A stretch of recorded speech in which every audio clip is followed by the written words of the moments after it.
Bonjour à tous, bonjour à toutes. Je suis ravi de participer aujourd'hui à cette petite matinée. Et je suis ravi aussi d'avoir entendu Axel Lemaire juste avant parler de la loi pour une République numérique. Il faut savoir que moi, je dirige les opérations de Betagouv. Betagouv, c'est un service au sein de l'État qui aide les ministères à faire des services numériques. Et pour faire des services numériques d'intérêt général, il nous faut des données. Je suis arrivé en 2017, il y a 4 ans, au moment où on sortait les premiers décrets d'application de la loi Le Maire. Il faut dire que cette loi Le Maire, elle nous aide quand même pas mal pour faire réussir nos services numériques. Julien, on peut passer à la diapo suivante, s'il te plaît.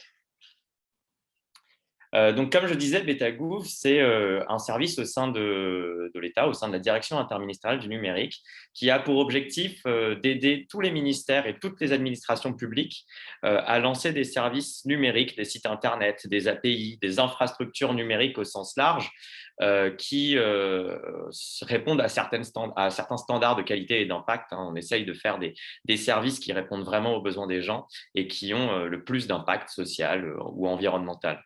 Et l'objectif, c'est que tout ce qu'on fait est fondé sur de la collaboration avec des agents publics, notamment.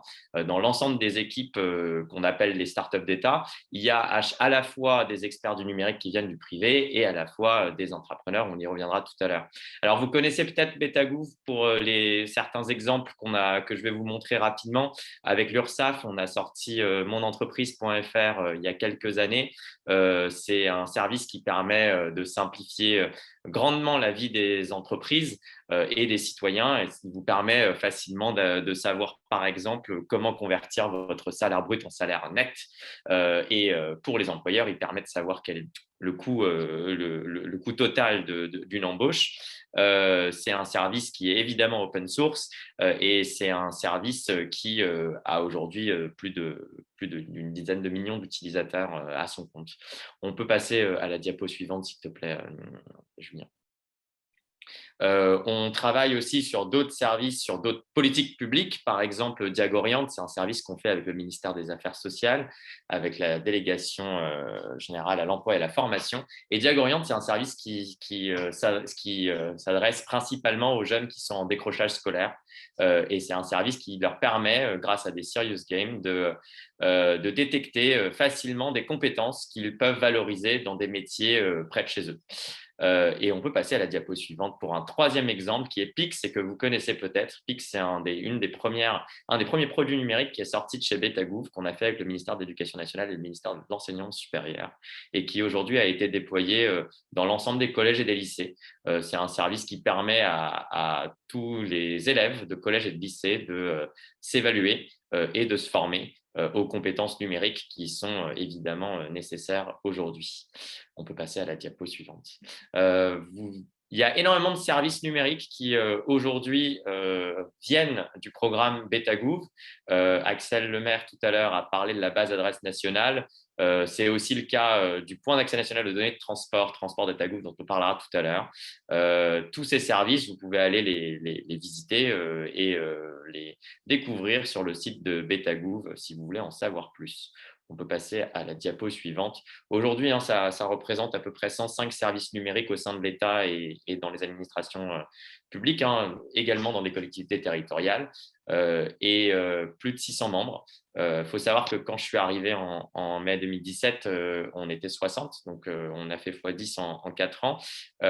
Et dans ces 600 membres, il y a 250 agents publics quand même. Donc, c'est 200 agents publics qui sont formés aux méthodes qu'on essaye de mettre en place au sein du service public. On peut passer à la diapo suivante. Tout ça a commencé en 2013 avec le premier produit numérique qu'on a conçu selon cette approche startup d'État. C'était data.gouv.fr que beaucoup d'entre vous connaissent.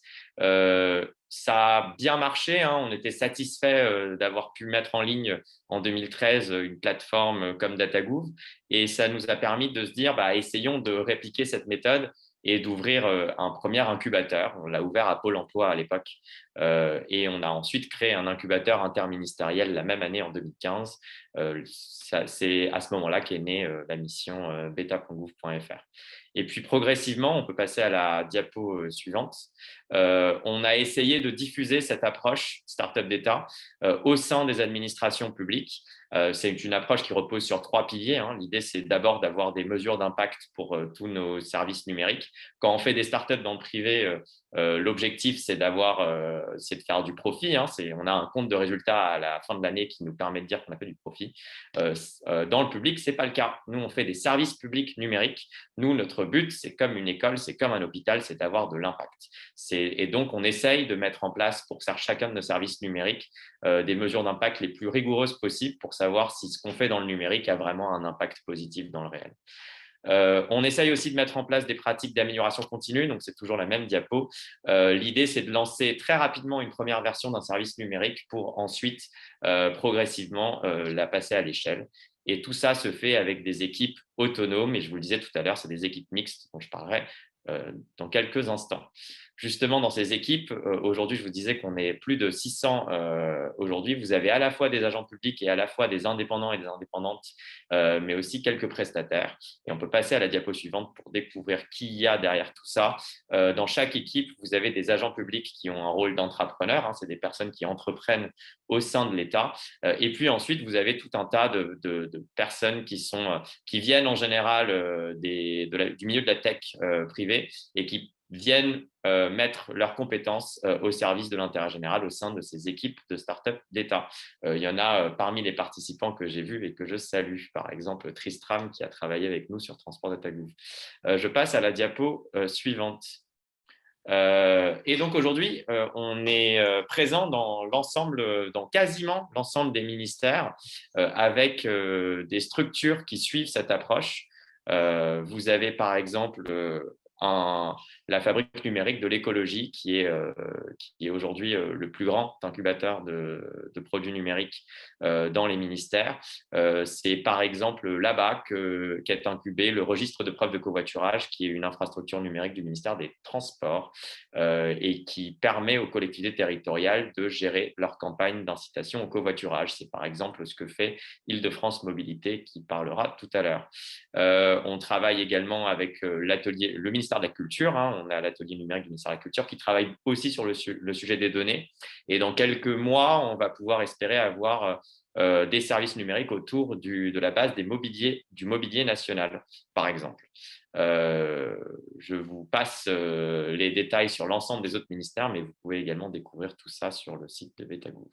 On peut passer à la diapo suivante.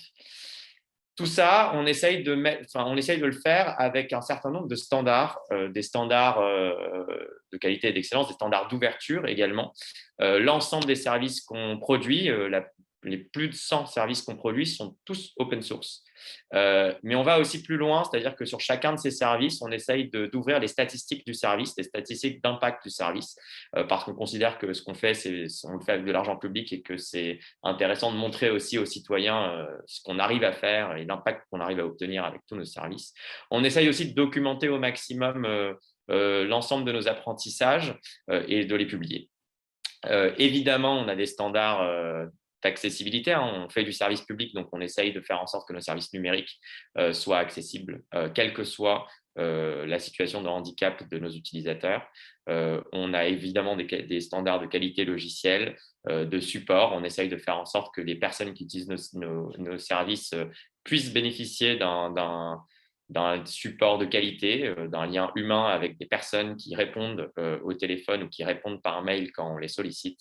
Et évidemment, on essaye de faire tout ça. Donc les startups d'État, ce sont des services gratuits, mais contrairement à certains services privés gratuits, on n'utilise pas vos données pour les vendre. Et donc, tout ce qu'on fait, c'est du privacy by design. On essaye de faire en sorte que les services qu'on ne fasse pas n'importe quoi avec les données personnelles des citoyens quand on fait des services numériques publics. Voilà pour la présentation rapide de Betagouv. Alors, vous avez la recette de ces startups d'État qui a été théorisée par Pierre Péziardier et Henri Verdier en 2017.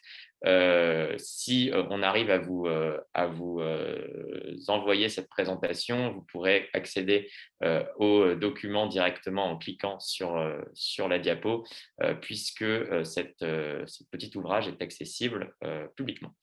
Je passe à la diapositive suivante.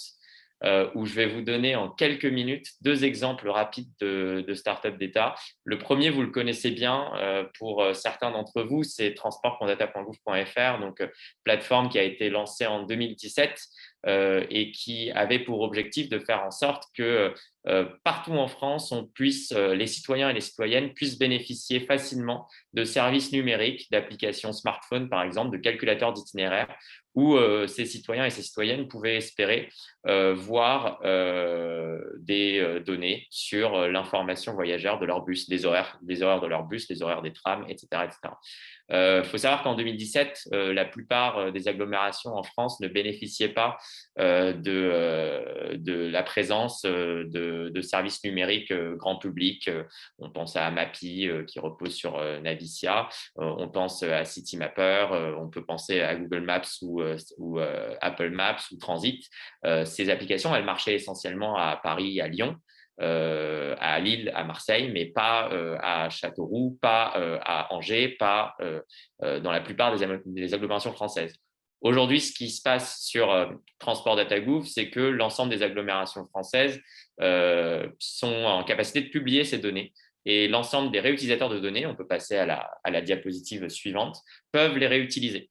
Et ce qu'il faut bien comprendre, c'est que moi, je remercie quand même pas mal des personnes qui sont présentes parmi les participants. Je vois Olivier, je vois Fred Petit, je vois Sigrid Clavieras de l'UTP. Toutes ces personnes-là, ce sont des personnes qui travaillent sur le sujet des transports publics et sur le sujet des données et qui ont participé au succès de cette plateforme. Et ce qui est intéressant derrière, c'est qu'aujourd'hui, cette plateforme, elle a été réintégrée au ministère des Transports.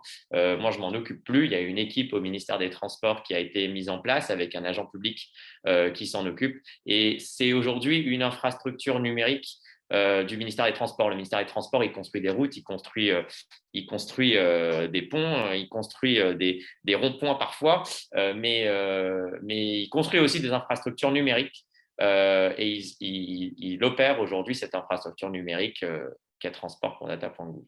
Et puis, on peut passer à la dernière diapo qui concerne une nouvelle startup d'État, un nouveau produit numérique qu'on a lancé très récemment l'année dernière avec le ministère, avec la Direction générale de l'aménagement, du logement, de la nature et avec la délégation du ministère de la transition écologique à l'accessibilité. Aujourd'hui, quand vous êtes une personne en situation de handicap et que vous souhaitez aller à votre centre de vaccination Covid, vous allez sur Doctolib et ce n'est pas complètement sûr que vous ayez l'information qui concerne l'accessibilité du lieu. L'objectif d'Accès Libre, c'est vraiment d'essayer de créer une base collaborative ouverte de l'accessibilité de l'ensemble des établissements recevant du public. Les centres de vaccination, les salons de coiffure, les supermarchés, les restaurants, les salles de théâtre, etc. etc. Et l'objectif de cette plateforme, c'est de faire un peu ce qu'on a fait sur Transport Data Gouv, mais sur les données d'accessibilité. C'est-à-dire qu'on espère que dans 1 ou 2 ans, on puisse avoir des réutilisateurs comme Doctolib, TripAdvisor, La Fourchette, etc., qui réutilisent cette base commune et collaborative pour permettre aux personnes en situation de handicap d'avoir accès à des informations sur l'accessibilité des lieux.